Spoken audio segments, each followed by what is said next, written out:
We are gold and blue, born in 1872, the greatest team in the world. We are known as we follow on. We are the people through and through, the gold and blue since. Good afternoon all, and welcome to Bold and Blue 1872, your Rangers, Glasgow Rangers podcast. How is everyone doing today? I hope we're all in a good mood. I am, as always, joined by the good man, Jack. Jack, how are you, mate? I'm not bad, Chris. Hanging in there with all the bugs that are going around at the minute, and the joys of a 4-year-old bringing everything in from its nursery. But Rangers has kept me rather excited, I have to say, at the minute. Yeah, get used to it. The little. I used to call my little boy, not a nuclear weapon, a biological weapon. Used to come home every day with all sorts. So I hear you, mate. I'm still getting over my own virus and stuff like that. I think my missus has got it as well. It's just the joys, isn't it, of this time of year, I think. Yeah, listen, I'm going to get this in before we start because I always forget it. If you enjoy the pod, can you please like and subscribe? We would really appreciate it. It really helps us with the algorithm. I am the worst at reminding people to do that. My apologies. It is what it is. I get carried away talking about Rangers. But yeah, if you could, we're heading up to 1,400 subscribers at the moment. As always, I appreciate the support and we can't thank you enough. Me and Jack enjoy doing this as a hobby. Ewan is still around, by the way, for anyone that did tune into Ewan that was joined the podcast. Ewan has been away making babies or delivering babies. He will be back soon. He has committed to it, I'm assured. But as a father myself, I can understand that he's kind of busy at the moment. So, I don't know, Jack. I'm going to start. I'm a little bit pissed off. I'm a bit annoyed. Why? I'm a bit annoyed. No, I'll get to that in a minute. I know what you're thinking of, but I was going to lead with a little joke here. A little bit annoyed. It's been 3 days since we've made a signing. What the fuck's going on? I'm not having it. I'm not having it. I was expecting another 2 in by now. I suppose I'm being facetious, obviously, but obviously. We've announced another signing since we spoke. It was the worst kept secret in Rangers history that Skov was about to sign for us, but he got formally announced in the Annan game. We'll cover the Annan game later on, but Skov Olsen, massive marquee signing, a declaration of intent, in my opinion. He was paraded at the Annan game with 2 Romans and Toshe. First and foremost, did you see the media announcement for Skov? I loved it. I don't know what's been going on with our media team recently, but they seem to have upped their game. It was impressive. So yeah, Skov Olsen has been announced. What's your thoughts on that one? Unbelievable. As you said, it was the worst kept secret, but I have been putting out there in the Rangers chats that I'm in. I was getting to the point of going, what's going on? Where is he? Seen people even putting, where's Skov Olsen in the way of like, where's Wally? Because I was getting like, why is he not announced? Why is he not announced? Why is he not announced? I was kind of on edge, but fantastic. And I mean, it's quite telling that 3 signings are there. They all come out, and there's cheers and applause for all of them. But when Skov Olsen comes out, it's the biggest cheer straight away. And yeah, I'm just really excited to see him play. Like, it's making me want to, like, obviously we like to watch football, but it's making me want the football back, like, even more. I want to see him play. Yeah. I want to get to the weekend, and just hopefully he comes in and plays, whether it's the start or off the bench or whatever. But I mean, I can't believe it. Like you said, statement of intent is the way I viewed it. Yeah, I know we played Annan a couple of days ago, but it feels like forever since we've played a game. I just can't wait to get going. I'm just chomping at the bit to see these guys playing. Now, on that note, I think we might need to wait a little bit longer to see a couple of these guys actually playing in the first team. Skov Olsen, for anyone that's not aware, did have about he was out of the first team in Wolfsburg with injury for about 45 days. Nothing serious. It was a muscle injury, but it did keep him out for a number of games. He wasn't playing that much for Wolfsburg, to be quite honest, but it did keep him out. I've heard a lot of people saying he's still injured. He's not. He did play a game for Wolfsburg on the 5th of January. He is back from injury, but maybe not fully up to speed in terms of match fitness after that little layoff. So it might take us a bit of time to break him in. Maybe we'll see him at the weekend. Maybe we'll see him. I don't think we will see him in Europe, because I'm not sure what the possibility is for us to have those players in there. I don't know, did Skov play for Wolfsburg? I don't think he did. I'm pretty sure that Toshi did play for Sturm. I've heard some people say that we can bring one more player in because of injury, but I believe we've already done that with Sterling for Cornelius as well. So I don't think we can make any changes for the Ludogorets game. So either way, I don't think we're going to see any of those guys in Europe this week. Maybe we might see Skov. The other one, Toshi, is good to go. No concerns there. The other one is Tour Romans. Tour Romans we do not expect to see for probably a couple of weeks. Again, not injured, back in training, but not up to match speed at the moment. Might take a bit of time to break them in. Disappointing. As we want to see these guys as soon as possible, don't we? But it is what it is. Nothing to be concerned about. Both of these injuries were muscle injuries. So, yeah. I'd have loved to have seen them this weekend, mate, wouldn't you? Would you not have? The Tour Romans one, I mean, just when I see them, I was just like, I mean, what I've noticed that, again, Mike want to talk about, but is there a lot of physicality, sorry, should I say, about the players that we're signing? I mean, yeah, even Skov Olsen, like, he's a winger, but he's like, what, 6 foot, 6'1", something like that. Like, he's a big lad. And Tour Romans, I just looked at him and I went, he could handle himself, and it also give Magoma a break. But I mean, I would love to see Skov Olsen off the bench at the very least, like just get a bit of, even a glimpse, and can bring him into the team, even if in that regard. But obviously, I do understand that and no risk will be taken, and that's fair enough. And Chukwani, I mean, he again good to go. I would not bring him in for the start. I don't want to disrupt the team that much in terms of they've been playing well, and getting results. But again, he's another one I'd like to see, against a step up in opposition, if that makes sense. I'm going to sound really terrible for saying this. I know we've got the game on Thursday, and I would like a result, coefficient points, etc. The money that comes with it. But I really almost want to skip by the game on Thursday, just to get to the weekend. Never thought I'd say that about a Rangers Thursday. Do you know what, mate? I don't know. Maybe you did pick up on this, but I never even thought about it when I was talking about our next game with Dundee, when I was talking about having a bit of a break the last time we had our pod. But in saying that, I did cover in the last pod as well, there is still a chance that Olympiacos can catch us in those coefficient points, albeit we're going to have to pull a blinder in the next couple of games to achieve that. But if we do beat Ludogorets, then it just lays that to bed, and then it's just about winning the league, and then that automatic Champions League position is there for us. So I've heard a lot of people, and you and me have spoken about this before. I think that the Europa has been a waste of time for a number of games now, but now that kind of revelation that we could get that automatic position has come to light in the last number of weeks, does it shine a different spin on? Again, it's highly unlikely Olympiacos are going to catch us, but there is a chance, and I'd rather just take that chance out of their hands. Beat Ludogorets, easier said than done. They're no mugs. They're a decent team. I mean, Bulgaria teams, I mean, they're pretty physical as well, so we can expect a game on during the week. So, I don't know.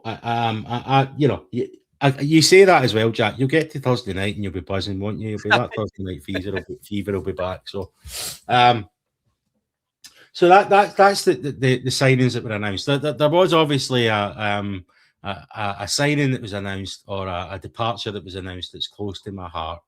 And I think maybe that's what you were referring to earlier when I said I was pissed off, Jack.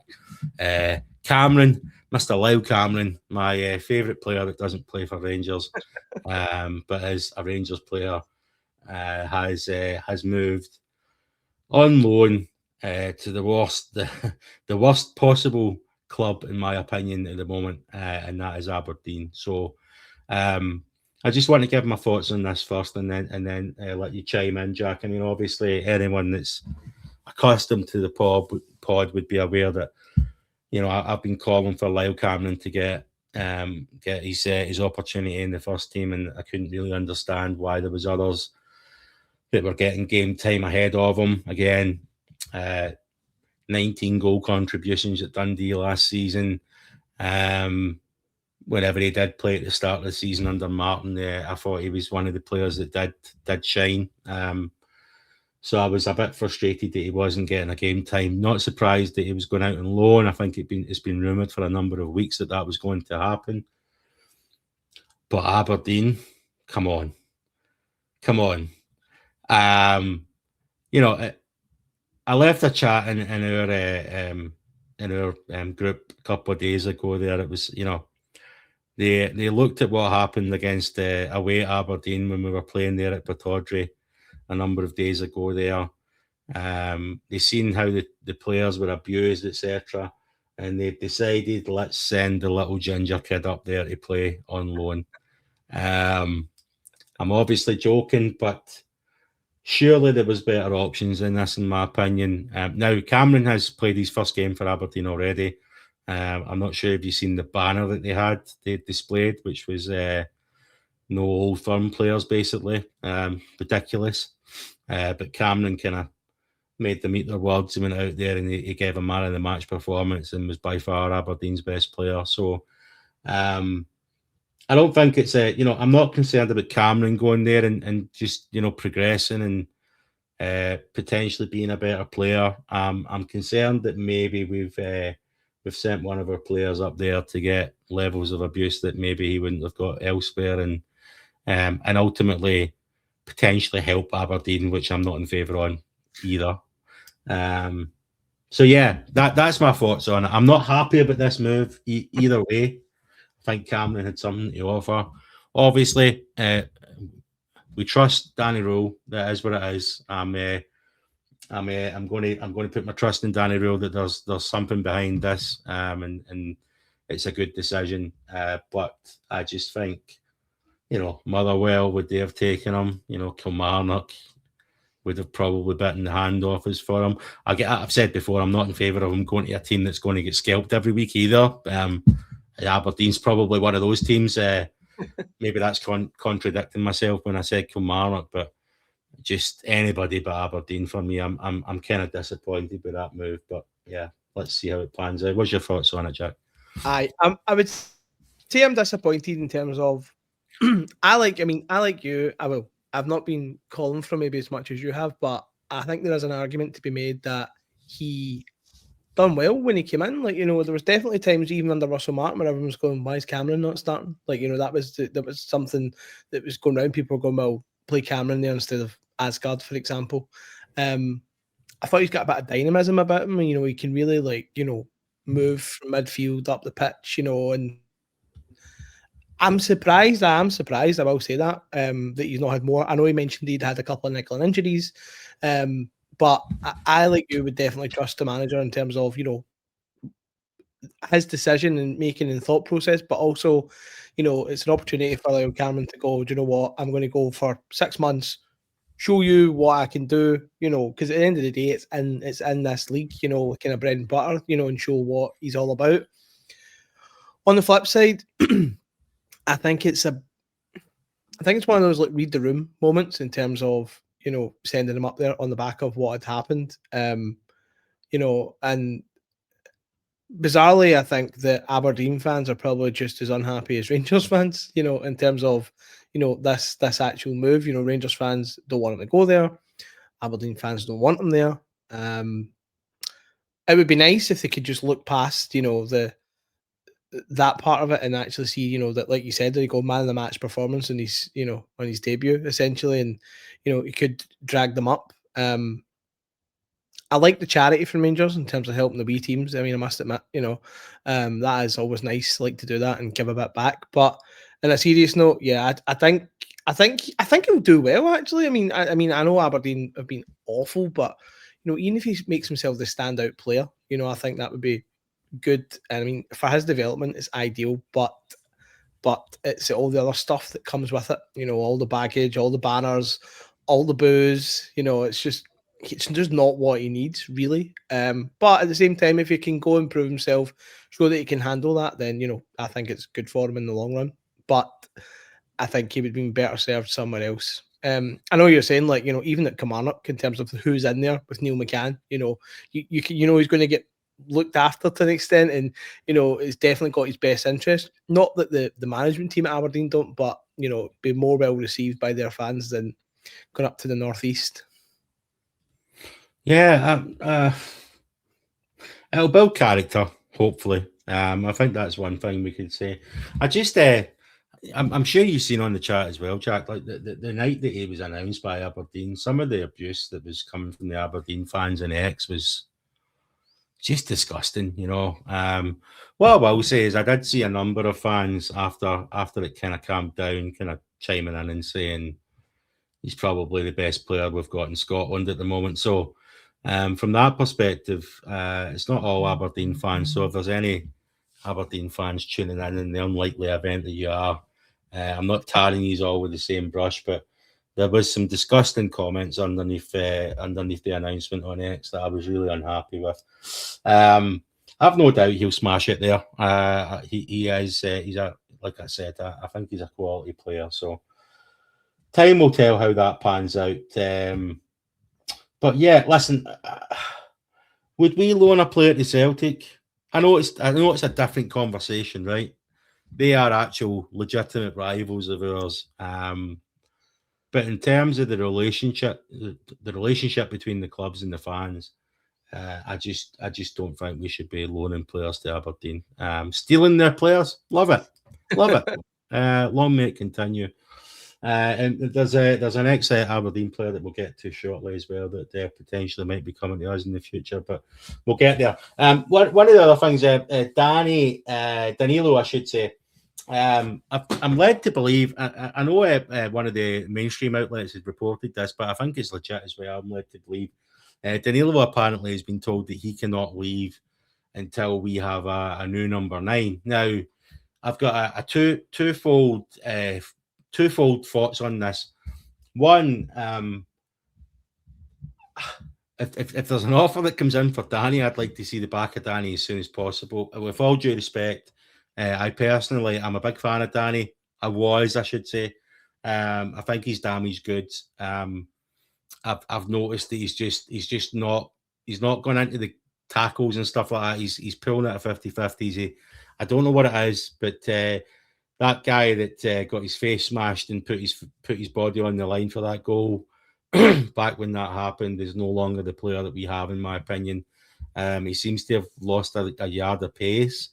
And I don't know what it is with Danny. He seems to always constantly look for this kind of delicate finish, that delicate touch, instead of just putting his foot through the ball sometimes and scoring goals. But for me, Danny is, and I think most fans would agree that Danny needs to move on. So from that perspective, I'm kind of concerned that if there's offers coming in for Danny and we don't get something across the line, we might miss that opportunity to move him on. Obviously, he's a very significant earner at the club as well, and how much we'll get back in terms of what we paid for him, I would, whether or not we get $1 million or $2 million back on him, or maybe it's a loan. I'm not sure what the potential is there for him to move on. So concerned that we're going to kind of keep him around unless we get someone else in, but at the same time, makes sense. You can't be left with just Chermiti and Miovski. You need another number 9. I know we've got some rising stars in our youth ranks, but I don't think they're quite ready to make that step up to be back up to Chermiti and Miovski. So the other chain of thought is, if the club is telling Danilo that, it sounds to me as if we're speaking to number 9s. which, I think up until recently, it did appear that it looked as if it was going to be a dependency on actually moving Danilo on before we get a number 9. Now it looks like we're saying we need a number 9 before we move Danny on. What's your thoughts on that position? Is that the next priority, or is there somewhere else you're looking at, Jack? I am. Well, nobody's going to say no to a new number 9, a nice, new shiny, hopefully goal scorer. I do think we could use something different. I still think we need something. I mean, just looking at who's there. So you've got even Miovski, who, like, again, he's a guy who will score you goals in and around the box, right? And that's you can't go wrong with that. Someone you can put on and score. Chermiti is a work in progress. He's going to be up, he's going to be down, but he has shown quality. I don't think £8 million quality, but I'll bang that drum enough. But I think, again, it's more a work in progress for me. I don't think he's a finished article entirely. So yeah, I would be looking for a number 9. And I like the fact that, we've said, you can't go, i.e. we don't want the left back situation again, where we ended up with just one left back. So yeah, that's great. About Danilo in general, I must admit, I'm sad and disappointed at the same time, because I remember when he came in and I was really, really excited. And then even like when he got that injury, he put himself in there and he scored the goal and he was injured. But I remember when he came back and he was wearing the mask, and there's a goal he scored last minute or towards the end against Hearts, at home, and I was like, this guy's going to be a bit of a clutch player. And then his latest injury is he just looks like a shadow of the player. I mean, you look at that goal he scored against Hibs, that finish, that was a classy finish, but I can't really think of much more else he's done, in terms of since he's been back. And I think for our sake, in terms of getting off the wage bill, bringing something fresh in, yes, but I think also for him, he's just got to go and play football and play somewhere every week to see if he can rediscover that. I would take not anything, but I would take a fee, and if it goes out on loan, it goes out on loan, but I'd be even looking for them to have the option of, buying the player at the end, etc. I just don't think it's going to happen from at Rangers, which is a shame, because I quite like him. I quite like him in terms of him as a person, from what I've seen and what I've heard, and even just watching his interviews, but it's just not happened for him. Yeah, I feel for him as well, mate. But do you know that the injuries that he's had as well, it's all kind of impact injuries that he's had. It's another one of those kind of what could have been with Danilo, isn't it? Did we overpay for that player? I think we did it even at the time. I thought we overpaid for him. Aye. But did we overpay by much? Probably. I'd say if he was $4.5 million, I don't think anybody would have been complaining as much as they are. It just, when you start getting into that kind of $5+ million, it just has a different tone to it. But I don't know. I don't know in terms of whether we'll get a transfer fee for him. I think I would kind of tend to agree with you. If we can get him off the wage bill, I think it's almost as significant as getting any kind of money back on him transfer wise. So I'd almost be willing to accept kind of 500k, £1 million. I know it sounds ridiculous for a £6 million player, but it is what it is. He's just not kicked on. Couple other players that we'll get on to the Annan game again, like I mentioned earlier. But Dell and Rothwell, we had I thought it was tripping the other night there. A Rothwell assist and a Dell goal. I think it was like Martin, Russell Martin must have been. I don't know. Must have been a happy man watching that, but I think that's it. He must be reminiscing about what could have been. I think we all know that that's not the case, but both of those guys still, by all accounts, it looks as if both of them are still been moving on. The reports that we've had in the last few days is that a lot of these deals will probably get done at more towards the end of the transfer window, which makes sense. I think that there's a lot. If you're smart, you kind of hold on to these players till further towards the end of the window, when more clubs are getting more desperate and they're more willing to fork out a few quid for these players that they might not have been. There's certain clubs around Europe, and in particular, there's one in Scotland that are really struggling to try to sign new players at the moment. So, you know how some of them can get very desperate and start signing strikers from France that have scored 1 goal all season, stuff like that. So yeah, Dow and Rothwell, I think we're still fairly confident those guys will move on. There's 2 players I do want to touch on, and again, I keep talking about the Annan game. We'll get to it, but Curtis. You mentioned to me earlier, Jack, I hadn't caught it myself, that Jack had just recently announced that it does look as if he might be moving to Kilmarnock, or at least there's potential for an offer on the table there, a loan move, I should say. Having watched Curtis, again, similar to Cameron, I've been saying, why is he not playing more? I think a lot of Rangers fans have been saying that. Watching that Annan game, and I know it's Annan, but I'm talking about an individual display here. I thought Curtis laid his claim to why he should be playing ahead of Gassama for me. I know there's interest in Gassama. I'm not suggesting that we sell Gassama at this point in the transfer window. I think he might have something to offer.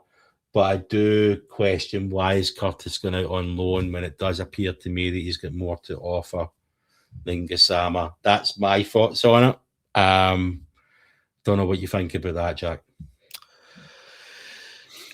Okay, touching on Finley Curtis, first of all, I thought he played well the other night. And again, you can only play what's in front of you, so it was playing against Annan. We can talk about, the levels, etc.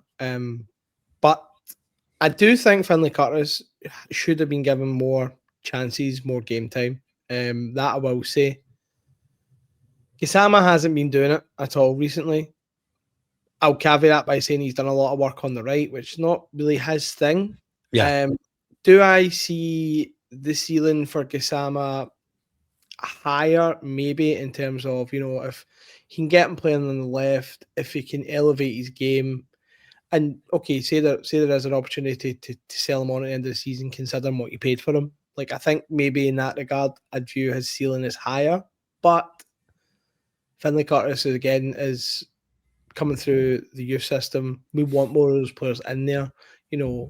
I mean, I just can't fathom why he hasn't played more, really, if I'm honest. Like, I get if, for example, like, you're looking at it now, you've got Skov Olsen coming in, and you've got Gassama, you've got players like Mikey Moore. I'm thinking of like wide players, etc. And I go, well, maybe he's going to get pushed down the pecking order. Makes sense. But while he was here, I don't think he's been given enough of a chance under Danilo, which I find quite strange, if I'm honest. The same, again, when you look back at Lyall Cameron, like, is it a kind of physicality thing in terms of these players are slightly smaller? Again, for me personally, that doesn't actually matter, but I'm just I can't see a reason why when you see him play well the other night, and yeah, he should play well against Annan, but, I'm thinking he's more than capable of doing that in games in the Premiership. So, but going to Kilmarnock, I think under Neil McCann it'll be good for him, in terms of, like, I mean, I don't know what people think. I quite like Neil McCann. I quite rate him as a coach. I think, yeah. I think he would definitely done a lot of it when he was here last season with Billy Dodds and Barry, etc. So I think it'll be good for him in terms of, he's playing football week in, week out. That's what he needs, And again, it's one of those ones, comes back and goes, well, look, I've done X for 6 months at Kilmarnock. Why am I not getting in the team? Have a bit of a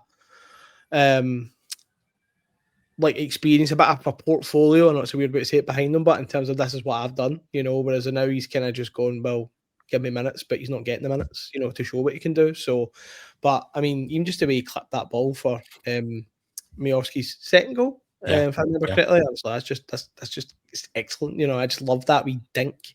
But it's a strange one. We talk a lot about Finley Curtis. I feel like we talk about more than we actually see him play, if I'm honest.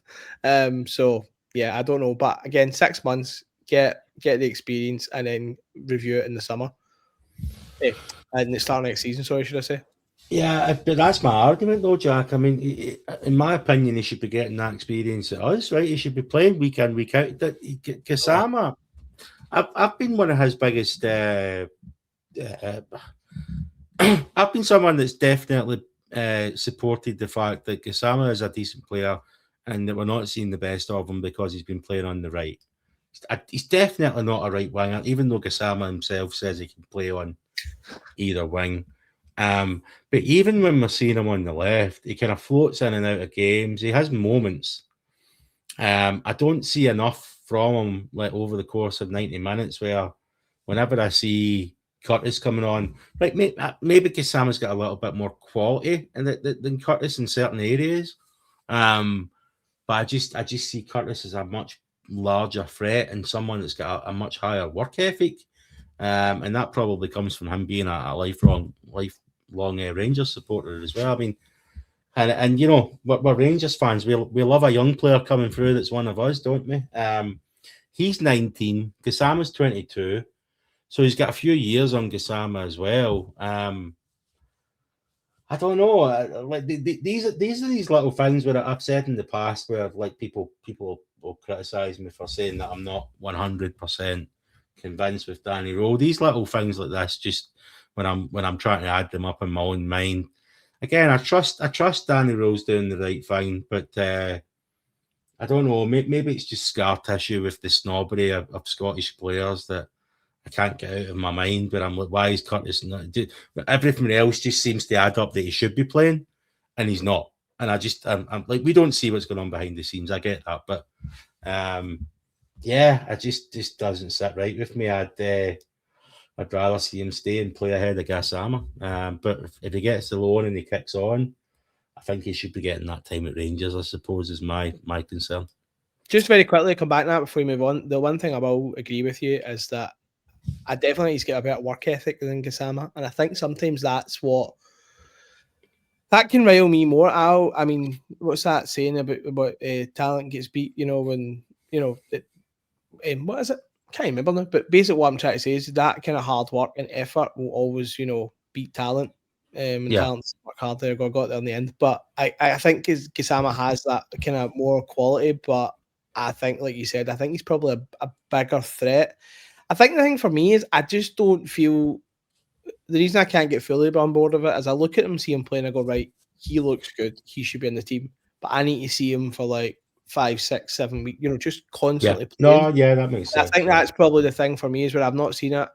I've seen what Gassama can do. I've also seen what he can't do, and that is play on the right. But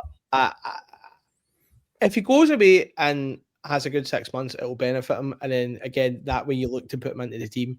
But there is an argument, to be fair, that he could play more in terms of rotating with Gassama. I think that's a fair point. You know, definitely. Because Gassama definitely does blow hot and cold. I can't argue with that because it looks like he's going to do something, and then his final decision, you're just like, what? But yeah, we'll wish Finley Curtis the best of luck. Does he blow more cold than hot though? That's my problem with him. Certainly, I would agree. Yeah, he definitely does.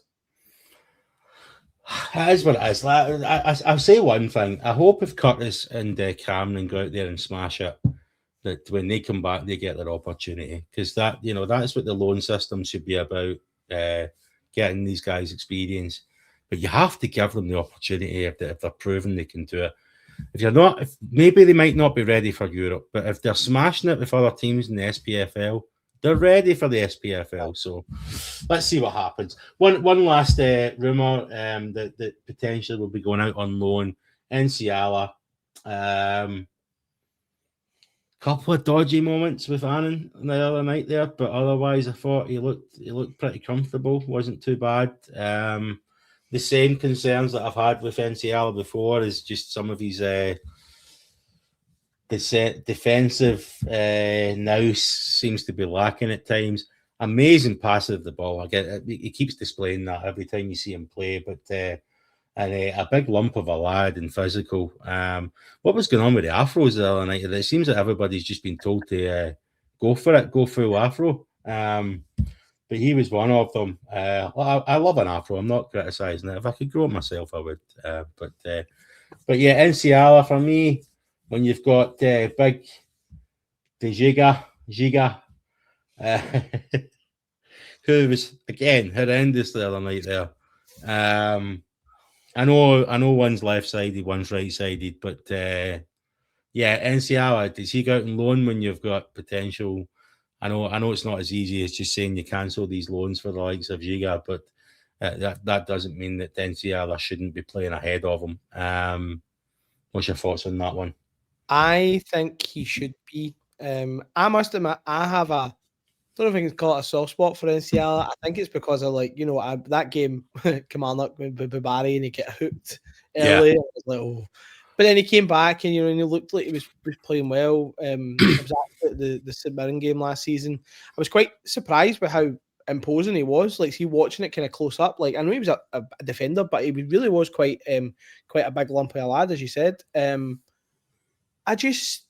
feel there's just something there. Like, I mean, this is a guy, like you said, as a passer of the ball, it's great. I think he does need that kind of street smarts, when it comes to defending. Yeah. And that, again, that for me, that only comes through playing and experience. He's still a young boy, but he were left side or right sided, I'd be playing him over Giga any day of the week. Giga is just, I mean, the guy went to the African Cup of Nations. I don't think he played. I don't think he played at all.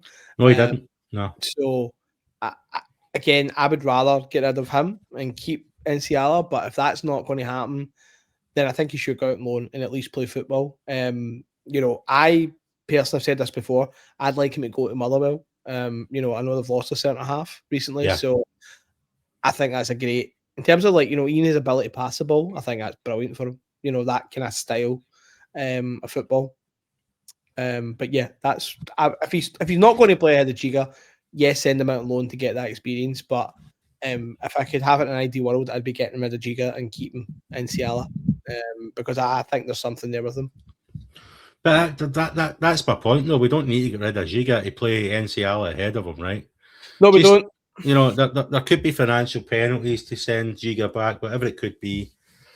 Like I said, it's not as simple as just sending somebody back packing with these loans, but you've got the choice to play NCR ahead of them. Now, again, different positions in terms of left and right, but if it wasn't for the fact that I was pretty convinced that we will not be signing any centre backs this transfer window, and it comes down to the fact that Giga, Cornelius, Enciala and Sterling are our other other centre back options. Enciala is night and day ahead of Giga for me. So sending him out on loan just leaves us with two less options, in my opinion, because I wouldn't play Giga if you paid me. So from that perspective, I don't know. And you never know. Let's see what happens with the transfer window. But it's crazy to think that Giga was a £10 million acquisition. It's nuts, isn't it? Yeah. just on the AFCON, right? Did you watch the final? Right, okay. I wasn't watching the final, and then I went on Twitter, and I seen there was just like an absolute meltdown about what was going on. So I went on, rewound it back to where it all happened, and I was just like, "What? Like, what is going on, man?" And then crazy, yeah. And the penalty miss, and you're just like, "Who steps up to hit a Panenka?" It's just, I don't know. I thought, just on that very quickly, I did think the goal being chopped off was soft. If it was me, I'd be going crazy about it, But the fact the players stormed off, it wasn't just that. There was about 3 or 4 decisions in the game that they were really controversial. Aye. So yeah, I mean, it was bonkers, absolutely bonkers. I don't know. A little bit of me would like to think that Diaz missed that on purpose, but I don't think he did. But no. But yeah, apparently the Egyptian FA is suing the Senegalese FA now after all the trouble. I don't know, there was only so much you could see within the stadium, but there was riots going on all over the place. That there was people attacking the players. Apparently the Egyptian B team keeper got attacked or something because he threw a towel to the other keeper to dry his hands. So, just crazy, no reason for it at all. But anyway, I digress. I thought I'd touch on it. I thought it was entertaining, to say the least. Right, let's talk about some of the rumours that we've got coming in. So this Motherwell guy, Masawari, have I butchered that? think you say it better than me. You're usually better with Wanda Masawani, I think is what I'm going to go. Or Wana Hasi. No, Masawani. I'm going to go for Masman. Wanda. Yeah, I'm sure he's got a first name that we can say a lot easier, like our friend Toshi. So,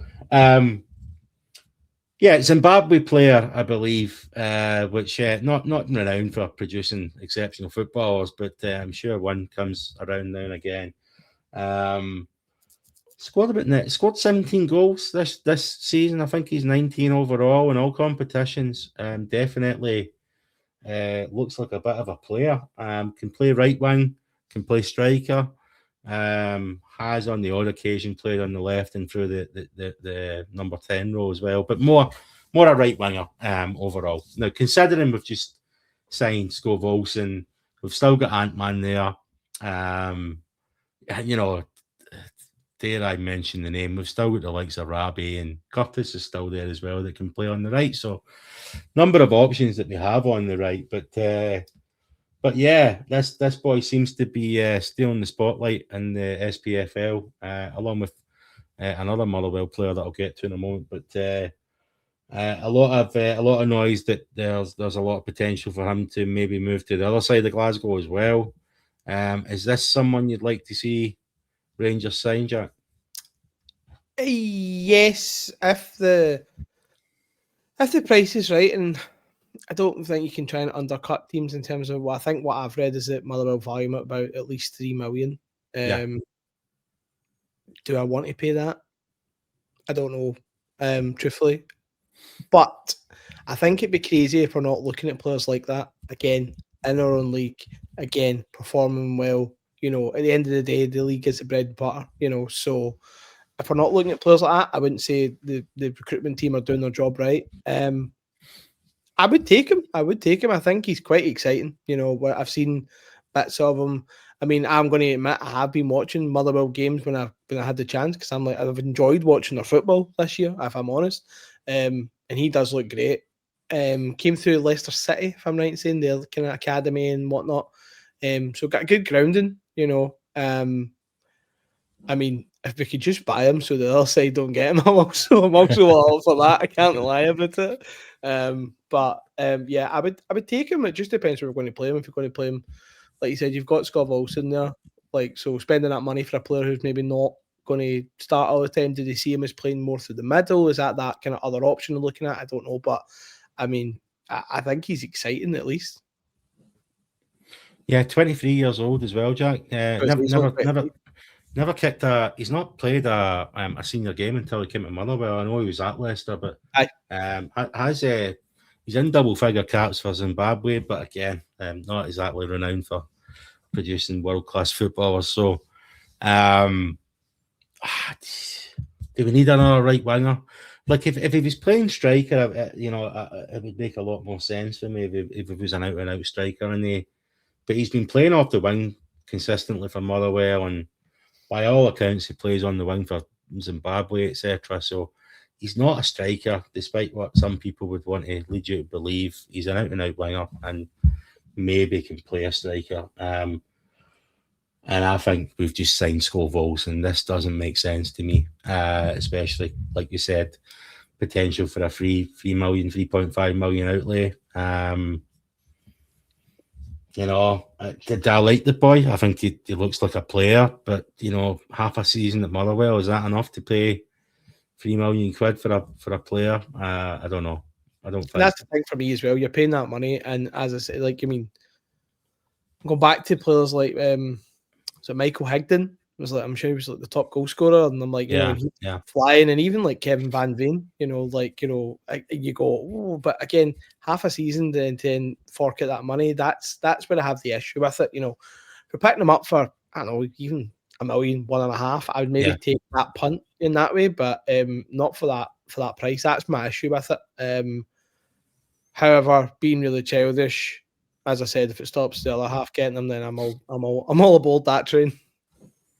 Yeah, well, I I found that they're again. I don't want to talk about League them One too much. strike, don't worry about. Yeah, they've got their prolific French striker en route, so it doesn't look like they'll be taking that option. But I'm being facetious again. But anyway, couple other players that have been talked about. Now, the Slovakian boy, Rezvik, he's not actually from Slovakia. He's playing in Slovakia. He's Hungarian, isn't he? Looks a player. Seems to be pretty prolific playing off the right wing. Now, again, we've just signed a right winger. I don't know why. I mean, is Ant-Man being cast aside here? I don't know. The boy's contract is coming up. The manager at the Slovakian club that he's playing for right now, he was at Ferencváros. I'm not going to butcher the Slovakian club's name, but the Slovakian club's manager has come out and said that they are kind of, they're resigned to losing them in this window.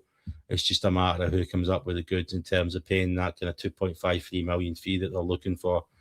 It's well reported that Rangers are interested in this boy and are keeping tabs on him. So whether or not it's for this window or the summer, I'm not sure. Do we need another right winger?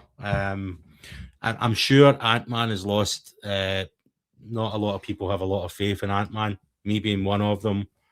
He's certainly not done enough to justify putting their faith in him being an option outside of Skov Olsen.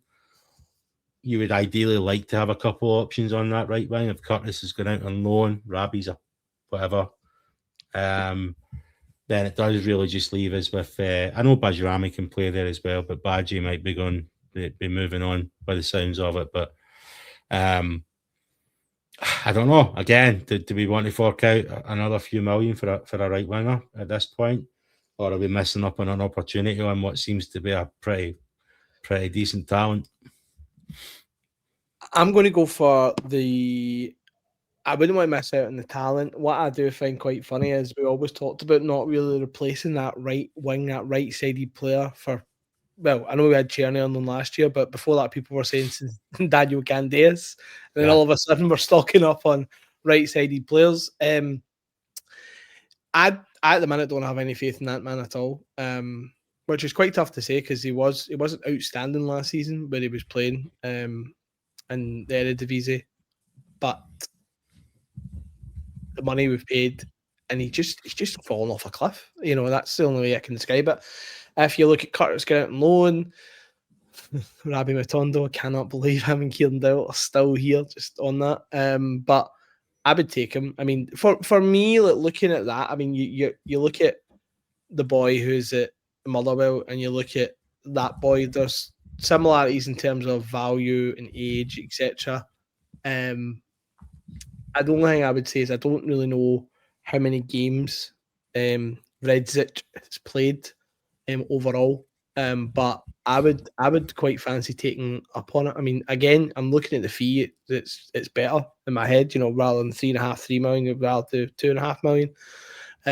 The fact is that they're resigned to losing them as well. Probably easier to deal with in terms of. I'm not saying Motherwell will be overly complicated, but in your own league, you're going to want to pay a premium for it.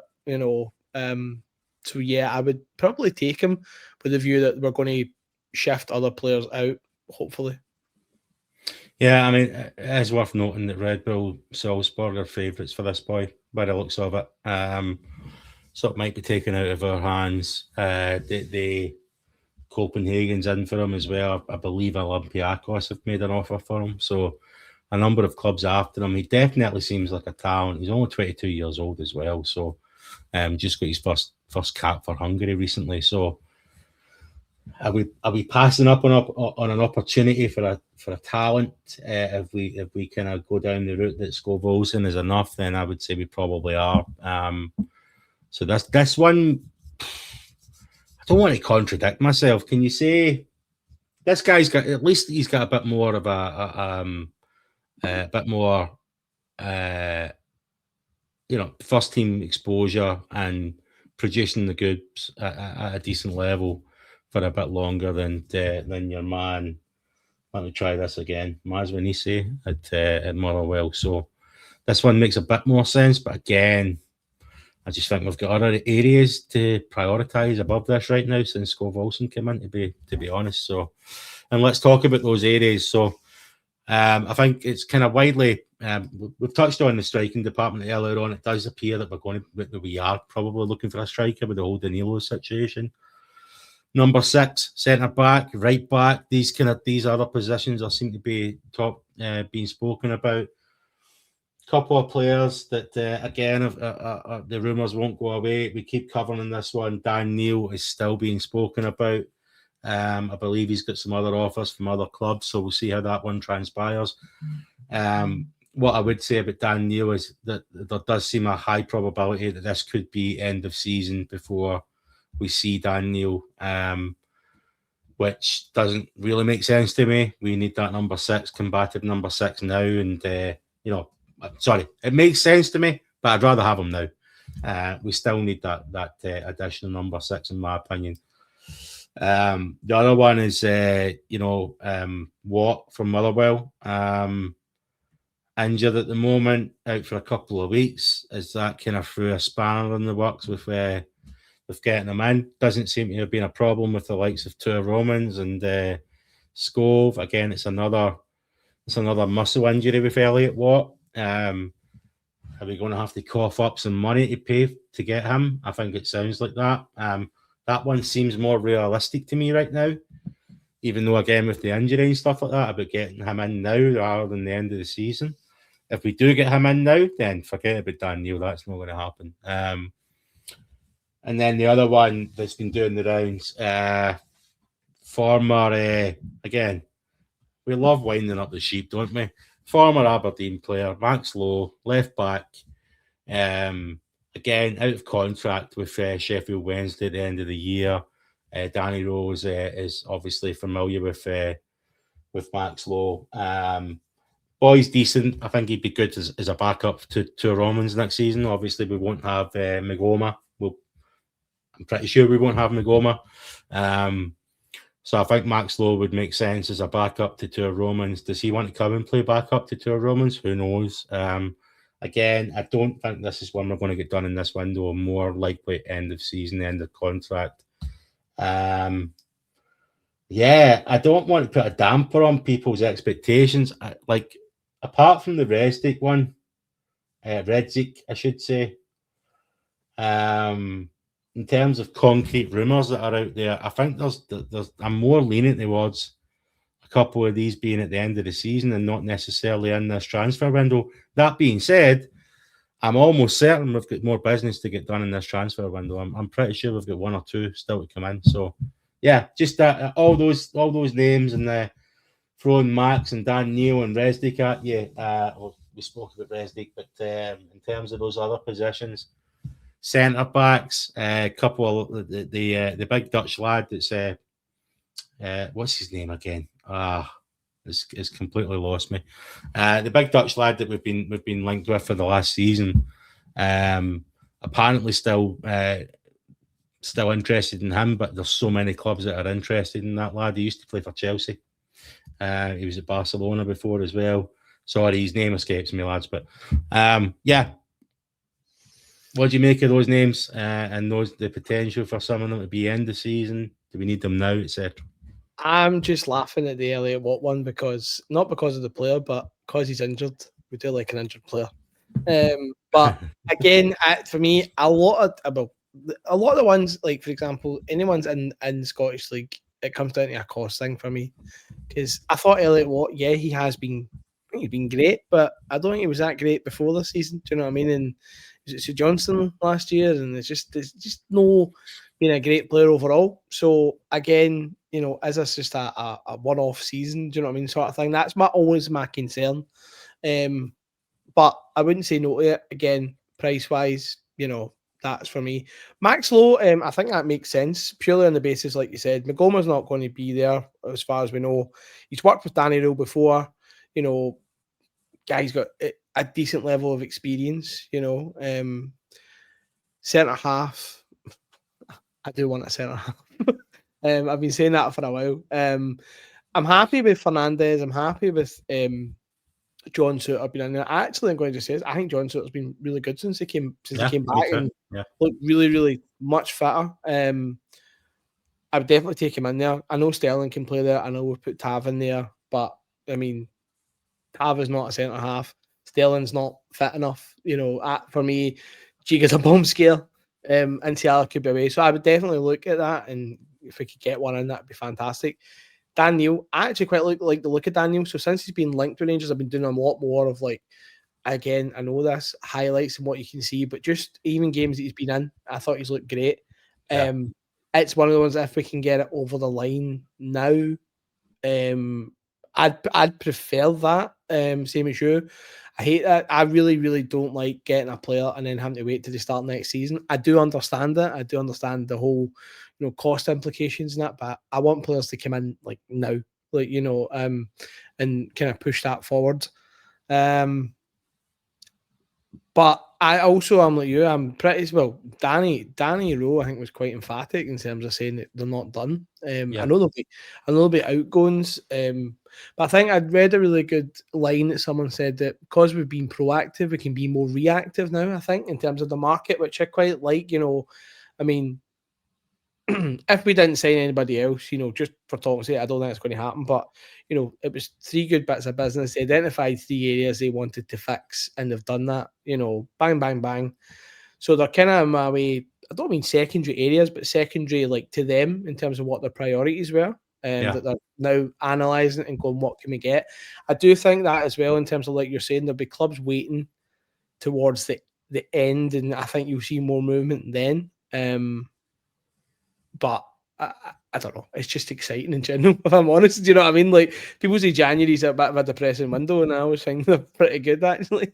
Because you get some things come out the blue. I mean, let's not talk about the Aaron Ramsey and Amad Diallo thing, but I remember how excited I was when it happened. I can't even lie about it. Do you know what I mean? So, yeah, I don't know, but we just need more players. Yeah, I was talking to somebody about the Ramsey deal the other day there. Ramsey wasn't past it when he came to us. Do you know what I mean? No. He was 31. Just really bad injury troubles and that, but you can see when he was playing sometimes the quality that he had. I mean, go back to that goal he scored against Celtic. I know the result didn't go the way we wanted, but I mean the finish was phenomenal. Do you know what I mean? Just the way he tucked it away. So I know I might take a bit of slack for this, but I suppose when you look at the outlay for Ramsey, it was a disaster, right? But in terms of, was he that bad? Obviously, what happened in the Europa will forever haunt him. And that is what it is. But in terms of, was he that bad a player? He still contributed. We just paid way over the odds for someone that was able to contribute like that. But either way, I don't think we're going to see anything like that. Let's hope Skov Olsen doesn't come back in the ass there. Yeah. That's not going to happen. Don't positive thoughts.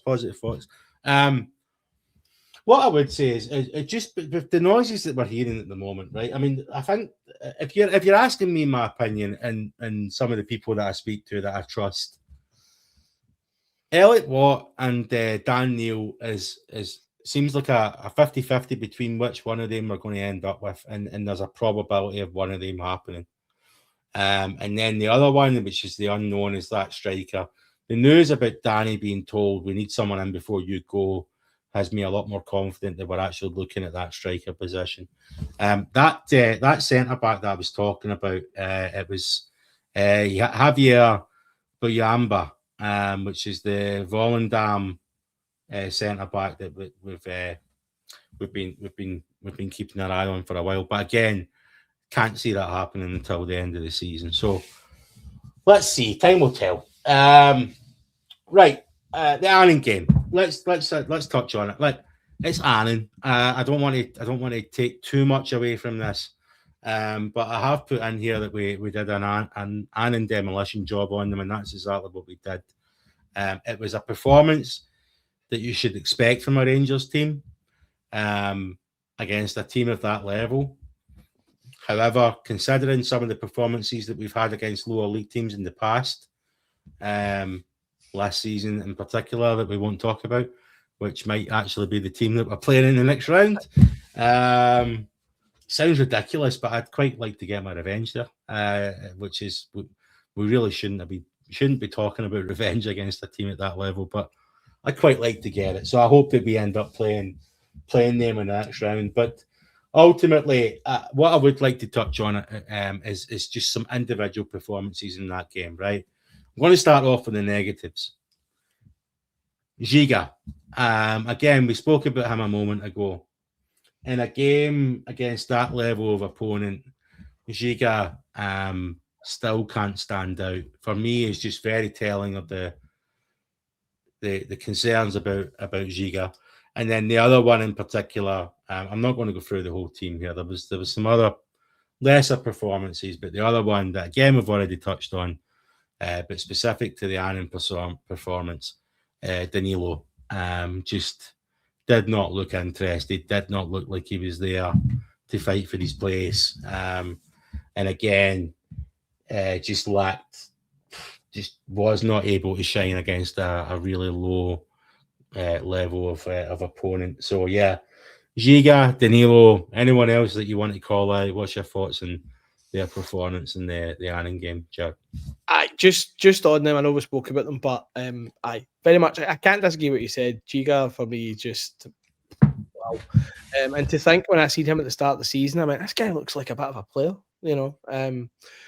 Danilo, I think that's a good point you make. Not interested. Like it's not so much. I know he's had injuries. I know he maybe wants to, you know, not dive into chat tackles, but he just looks not interested.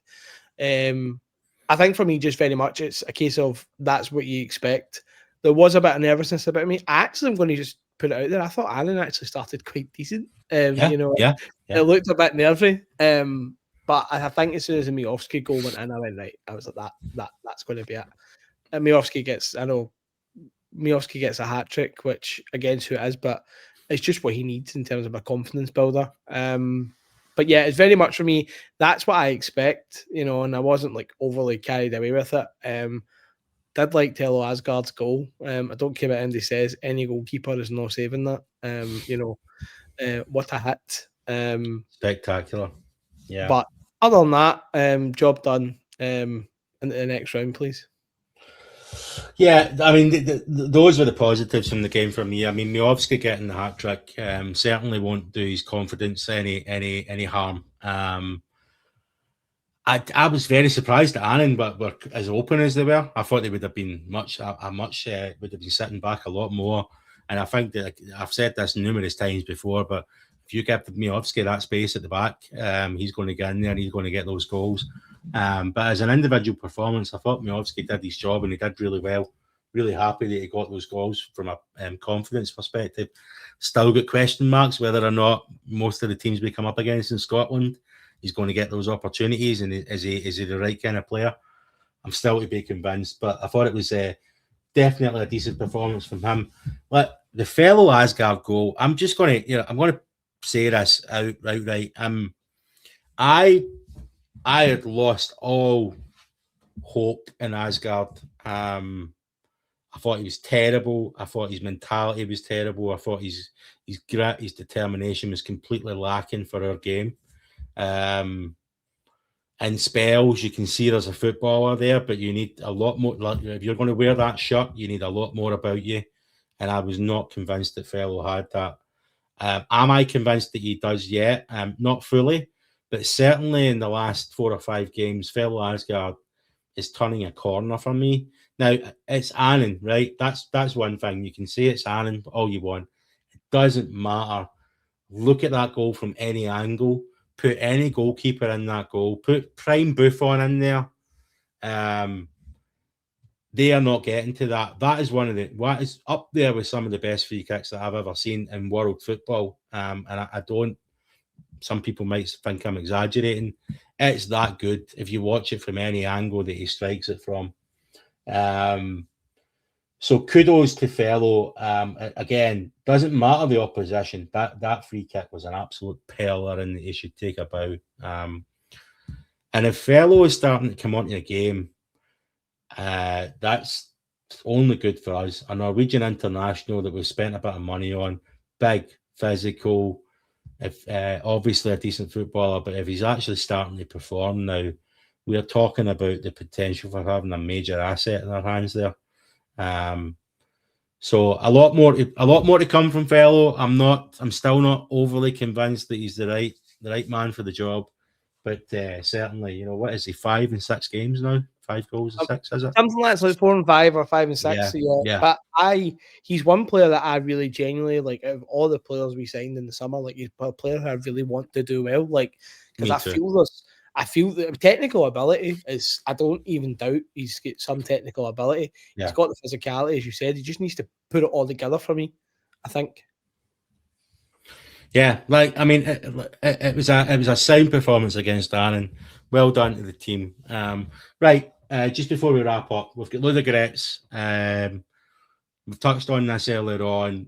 Some fans think this is meaningless. I disagree. I think this coefficient needs to be laid to bed, so we can focus on the rest of the season and winning this league, which we will do. But I'm convinced of it at this point. But yeah. Any thoughts on the game? Obviously we've got Dundee after that. What kind of team would you be putting out against Ludogorets? Would you be going full strength? Do we have a B team at the moment? I don't know. Like, what other options do we have? I mean, obviously the squad that we put out against Annan, you could potentially do the same in terms of the players that are registered, etc. You could put that very similar team out against Ludogorets if you wanted to. But yeah, what's your thoughts on that? You going full strength or are you going B team, Jack? I think I'm probably going to not surprise people and say I'd probably go in the middle somewhere. Like, so a mixture. I don't see the need to go full strength. Like, I think it'd be nice to get the win. And like you said, put that coefficient thing to rest. But for me, the important game is the Dundee game. I don't want picking up injuries to key players, you know, and players who've been playing well. For example, for me, it's like the John Suter, Manny Fernandez, you know, the pairing, you know, does one of them drop out, one of them start sort of thing, you know, and if it's going well, or even if it's going bad, like, you know, do you rotate that player out, the other one, you know, at some point in the game? I would put Jack Butland back in net purely just from I always think goalkeepers can benefit from consistency and playing like all the time and keep themselves fresh. Yeah. I would probably play Bojan Majowski. I know it gives him a chance if he gets more space. He's obviously just off the back of a hat trick to keep Chermiti in reserve, which sounds a bit crazy saying that now. Asgard, if you can build on it, you know, that's the sort of team I'd be building around it. Gassama, I'd definitely start him. I'm just trying to think. I mean, I know it's now starting to sound like a much stronger team, but it's like, where do we, like, for example, left back? Who do we play in left back? I'd probably play Max Aarons, if I'm honest. You know, instead of Magoma. So yeah, I'd definitely chop and change for me a bit. You don't want it to be the exact team from the other night. Taking registrations aside, I think that could be disastrous. I still don't want Chica on that team, even if it means resting a player. I can't be seeing him in that starting 11. It just gives me the ultimate fear. So yeah, definitely make some changes. And then for me, it's full strength, obviously, with Dundee in mind. You know, I really want that game wrapped up. You know, be up a couple of goals. Problem is, Dundee have been playing pretty well actually under Stephen Presley, which is bizarre considering nobody really wanted them there. Yeah, they don't half play. They don't half double their efforts when they're playing us as well. But it's by from what we've seen under Presley, the big teams. Yeah, I am conscious of that Dundee game. I do want to. I think, you know, Ludogorets are a decent team, but I think we've got enough. Similar to what you've kind of said there. Do I want to take chances like playing Aarons at left back? No, Magoma's a young lad. He's not our player. He's gone back to, is it Brentford? He's gone back to Brentford at the end of the season. I don't want to sound harsh here, but I'm going to run him into the ground while we've got him. Do you know what I mean? Right. It will only benefit the boy. He's young. He's got plenty of energy. I don't see any concern about playing him week in, week out, at least until Mr. Romans is good to go. So I'll be playing him. Tavernier right back, you know, Soapy and Fernandez. I don't see a problem playing them in the centre. The midfield is where I think you've got some challenges. We just don't have a lot of options in the centre of the midfield. You're not going to play Dow, and I don't even think did Rothwell even make it into the playoff section of the knockout section, sorry, the league section of the group. I can't even remember. I need to check that, but I don't think you're going to play it. So you're going to have to play Raskin and Dio, aren't you? I don't think there's many other options there. You know, and they definitely have to play against Dundee. So I don't know. Again, like I'm saying, do you play a B team or do you go full strength? We just don't have many options. Mm-hmm. I know, like you said there, it looks like we've got a good team now because of those new signings. None of them can play. So, yeah, we're very limited. You know, Gassama, Moore, you know, who do you play on the right? It's probably going to be Gassama on the right, Moore on the left, Asgard in the middle. I wouldn't mind seeing Chermiti in the middle with Miovski in front of him, seeing how they can bounce off each other, play two up front. But yeah, it'll be an interesting one to see what he goes with. But I would like to see us lay this game to bed. But I'm with you. I think the Dundee game is more important. We need to focus on the league. That is the be all and end all. Even if on the unlikely event that Olympiacos go above us in the coefficient points, winning the league is everything, regardless if there's an automatic Champions League spot there or not. So I'm with you. I think focus on the Dundee game. Just one last thing. I'm led to believe, I think it's been well reported at this point, Devlin for Hearts out for 8 weeks. A couple of days ago, Shanks gets injured as well. Looks like he's got a hamstring injury. It's going to keep him out for maybe a few weeks. I mean, the Devlin one is going to impact a majority of their season now. And I know this is a Rangers pod, but I think it'd be ignorant not to kind of draw attention to this. Couple of these guys are going to be out. Shanks again for the game against Celtic.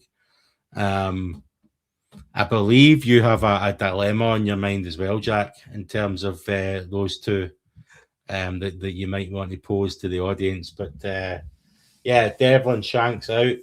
What does that mean for Hearts? I think it's a bit of a disaster for Hearts in terms of, you know, I've really quite enjoyed seeing Cammy Devlin when he's been playing. Shankland is Shankland. He's going to score his goals. Do you know what I mean? And he's our captain.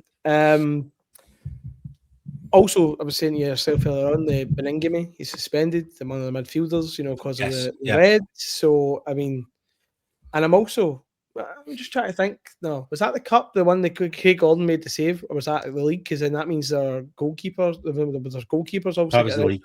That was the league. That was the league. Yeah. So even the goalkeepers, the first choice. Yeah, they're out the cup. So, yeah, where was I going with that? Yeah, so just on that, I've just seen they had a signing for Rogers Mato. Looks like he's coming in earlier than they had planned. I know they had agreed to look to do it in the summer, but looks like he's on his way now. That's been reported about an hour ago. So they'll have a new player in. I am a bit of a weird one with this because I did say this to Chris, and I'll be honest that I thought to myself, if Celtic win, it draws Hearts it back in, you know, in terms of the points. And then we win, so we stay essentially, you know, where we are with Celtic, and Hearts are 3 closer to us. But a couple of things, I don't want them to win, first and foremost, and secondly, I don't want them getting closer to Hearts because realistically, I want us to get closer to Hearts. I don't want Hearts to win because then they go 9 points. Well, they'll move on to 9 points ahead of us before, based on the Dundee game, depending on what we are, even 6 points, say, if we win our game. So then I go back to them getting a draw. They drop a couple of points each, and then we win. I think that's probably the safest option of what I want. But it's difficult. I mean, it's difficult in terms of how I see that game playing out now because of the players they're missing. But just to say on that, I did watch a bit of the Auchinleck Talbot game against another side from Glasgow the other night, and they're not a good side to watch at the minute. They're shocking, mate. They really are not, and that's not even me. That's just purely on a football basis. Take away the whole Rangers Celtic thing. They are just not a good football team to watch at the minute. My concern is that Martin was able to drag them over the line in games. That's where I think I'm really disappointed we didn't get Wilfred around for long enough. But yeah, I think a draw. If we settle on a draw, I think I've talked myself into a draw. I've been talking myself all week back and forth between what I want. I know you're very much on the draw camp, Chris. No, but I'm actually not. I mean, a draw would be the best thing for all parties, right? For us, for not all parties. For anyone that's in the middle. No, I absolutely want Celtic to get spanked off of Hearts. I mean, I want them to get trounced 10-0 by them. I just want them to get beat. I understand where people are coming from. I will never in my life want those things to win a game of football ever in my life. So I look at this very, very, very simply as well. Would I have a different mindset if it wasn't for this? I'm not even sure I would. But the fundamental fact is, it's in our hands. We win our games, we win this league. Doesn't matter what Hearts or Celtic do to each other. If we beat them, because we've got 2 games against both of them coming up, we've got the advantage in terms of if we can win both of those games, goal difference, individual, match to match, individual performances against those teams. It's in our hands. So I look at it from that perspective. So if it was the case that we really depended on Celtic to beat Hearts, I'm not even sure I would have a difference of opinion on this. But maybe I could. But nah, not having it at all. I don't ever want to. I don't want to see them win a game of football ever again. So yeah. Oh, you'd be glad they're bringing in this winger. Hopefully, get him in registered in time. Oh yeah. No, I'm really looking forward to the one goal League One player that they're about to sign as well. So listen, I know there's people out there that say don't talk about Celtic and don't talk about Hearts. I'm sorry. I think it's ignorant not to look at what's going on at these other clubs and especially when some of it is so funny, right? Because some of it right now is hilarious. So I am all in and drawing attention to the basket case that is at the other side of Glasgow right now, because it is an absolute disaster. And I am loving it, and I will continue to love it as long may it continue. So, but listen, just on the Cammy Devlin thing, by the way, I do want to draw attention. I've had a lot of arguments about Cammy Devlin. I think we should be in for Cammy Devlin. Cammy Devlin's contract is up at the end of the season. Cammy Devlin, by the way, is on track to set the record for most tackles in one season as a midfielder, right? 98 tackles. The closest to him is Luke Fadinger from Motherwell on 52. But you've got like Mohamed Salah, the usuals in there, Graham Shinney. Nico Raskin is down at 45, so he's not even halfway to work. He's absolutely blitzing everybody in the tackles. And it's the same when it comes to like your interceptions and stuff like that. If you're talking about a midfielder, he's top of on interceptions, he's top on the passing and stuff like that, short passes. If you're talking about a combative number 6, Cammy Devlin is right up there with some of the best that we've got in the league right now. And I can't understand why there's some, in my opinion, snobs that think that Cammy Devlin wouldn't be a good signing for us. I can't understand. Maybe he's already committed to Hearts and we've already put the feelers out and we know that it's not even there's no opportunity there. But why we're not in for Cammy Devlin on a free in the summer, I have no idea. I think Cammy Devlin being out for Hearts could actually be the end of their season. He's that important to them. So doesn't matter really what I want. I think Hearts are going to struggle against Celtic, to be quite honest with you. we'll see what Celtic do in the next few days. I don't think they're going to have anybody in to play against Hearts, but I think anyway, you've taken half of the Hearts spine out of that team with those two players not being able to play against them, so they're going to struggle. We'll see what happens. I think it's at Parkhead, isn't it? I could be wrong, but I believe it is. So that's... Oh, no, it's at Hearts. It's at Hearts. Tynecastle, aye. Yeah, it's at Tynecastle. Yeah, like, again, anyone that doesn't like us talking about other teams, it is what it is. I think it's worth noting the two teams we're up against are playing each other, so let's see what happens. But otherwise, Ludogorets, Dundee, anyone that is going to the games, I wish you the best of luck. Jack, I think we'll wrap it up there if you've got nothing else on your mind, mate. Otherwise, you can say your goodbyes. No, yeah, thank you again to everyone who tunes in. And as Chris said, please do like and subscribe. I'll double up this time because I'll try and get to the habit of reminding them to do so.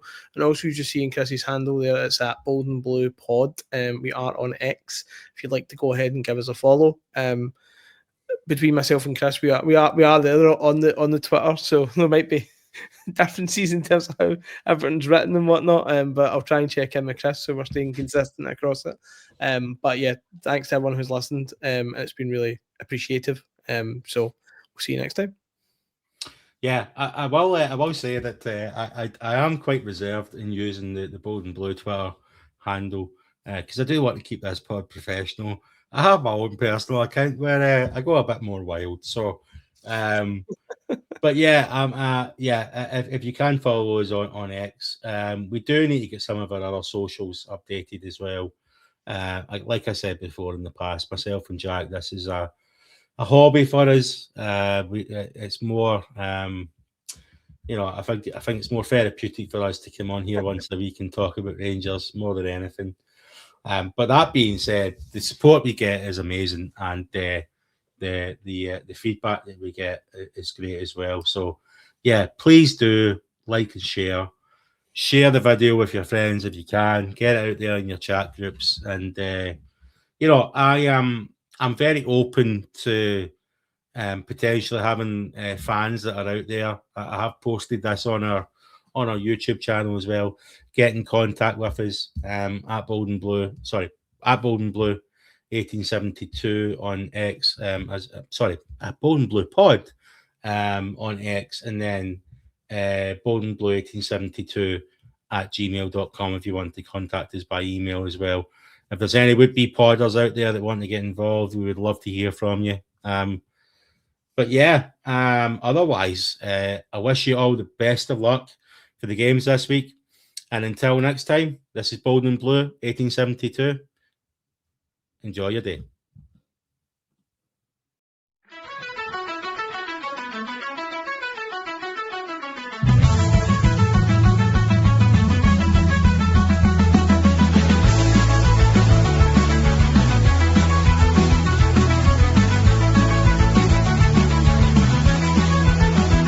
We are gold and blue, born in 1872, the greatest team in the world. We are known as we follow on. We are the people through and through, the gold and blue since 1872. With our hearts on fire, we rise to the call.